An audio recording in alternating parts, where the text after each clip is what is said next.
ہماری لوگوں سے ناراضگیاں ہیں، رشتہ داروں سے، عزیزوں سے، محلے داروں سے، کاروباری لوگوں سے، سیاسی اور دیگر ہماری ناراضگیاں بن جاتی ہیں۔ ہم اگر دیکھیں کہ ہمارے جو ناراض لوگ ہیں، جن سے ہم ناراض ہیں یا جو ہم سے ناراض ہیں، تو ہم کہیں گے کہ یہ کاروباری وجہ سے ناراضگی ہوئی ہے، یہ رشتہ داری کی وجہ سے ناراضگی ہوئی ہے، یہ محلے کی وجہ سے ناراضگی ہوئی ہے، یہ فلاں فلاں فلاں فلاں۔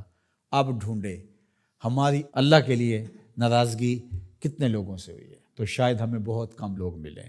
تو پھر اس کا مطلب یہ ہوا کہ ہمارا بغض اللہ کے لیے نہیں، اس طرح الحب للہ، ہماری لوگوں سے محبت، لوگوں سے پیار، رشتہ داریوں کی وجہ سے پیار، کاروباری سانج کی وجہ سے پیار، محلے گلی کی وجہ سے پیار، یہ کلاس فیلو ہے اس سے پیار، یہ کالج میں اکٹھے پڑھتے ہیں ان سے پیار، ان کی فلاں جگہ پہ سفر پہ ملاقات ہوگی ان سے پیار۔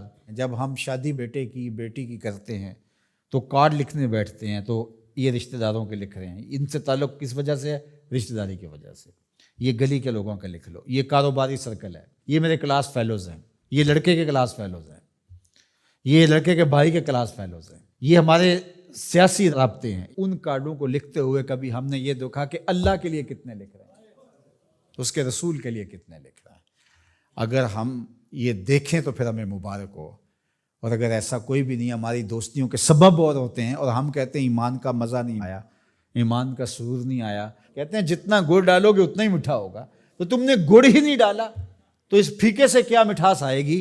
تو یہ گڑ تو تم نے ڈالنا تھا۔ احب الاعمال کا، افضل الاعمال کا، الحب فی اللہ والبغض فی اللہ، تمہاری لوگوں سے محبت بھی اللہ کے لیے، تمہاری لوگوں سے دشمنی بھی اللہ کے لیے۔ اللہ اکبر۔ تو ہم نے وہ معیار ہی مقرر نہیں کیا، تو پھر اس کا لطف اور اس کی حلاوت کیسے نصیب ہوگی؟ رسول کریم صلی اللہ علیہ وسلم نے ارشاد فرمایا کہ لا یحق العبد حقیقت الایمان حتی یغضب للہ و یرضى للہ، کوئی شخص ایمان کی حقیقت اور حلاوت اور لطف اور مزہ نہیں پا سکتا جب تک لوگوں کے ساتھ اس کی ناراضگی بھی اللہ کے لیے ہوتی ہے، لوگوں کے ساتھ صلح بھی اور محبت بھی اللہ کے لیے ہوتی ہے۔ اللہ اکبر۔ فَإِذَا فَعَلَ ذَلِكَ اسْتَحَقَّ حقیقت، اور اگر کوئی شخص ایسا کر لیتا ہے، اس سے اس کی لوگوں کے ساتھ محبت اور نفرت کا معیار، اللہ کے لیے محبت اور نفرت ہے، معیار یہ ہے، تو پھر وہ حقیقت ایمان کا نور پا جاتا ہے۔ پھر کیا ہوتا ہے کہ جب ایسے لوگوں کے ذکر اور ان لوگوں کی بات چھڑے یا ان لوگوں کے پاس جائیں تو وہاں بیٹھ کر کے تمہیں اللہ کی یاد آ جاتی ہے۔ اور پھر دوسری بات ہے، جب تم اللہ کا ذکر کر رہے ہو، اللہ کا ذکر کرتے کرتے ان لوگوں کی یاد آ جاتی ہے، یعنی ذکر الہی میں یہ یاد آتے ہیں اور ان کی یاد میں رب یاد آتا ہے۔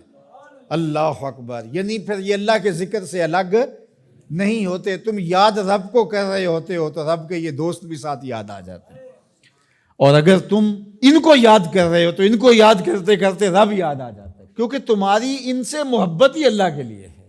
اسلام کی، دین کی، ایمان کی خوبصورت اور مضبوط کڑی یہ ہے کہ تم کسی سے پیار کرو تو وہ بھی اللہ کے لیے، کسی سے دشمنی رکھو تو وہ بھی اللہ۔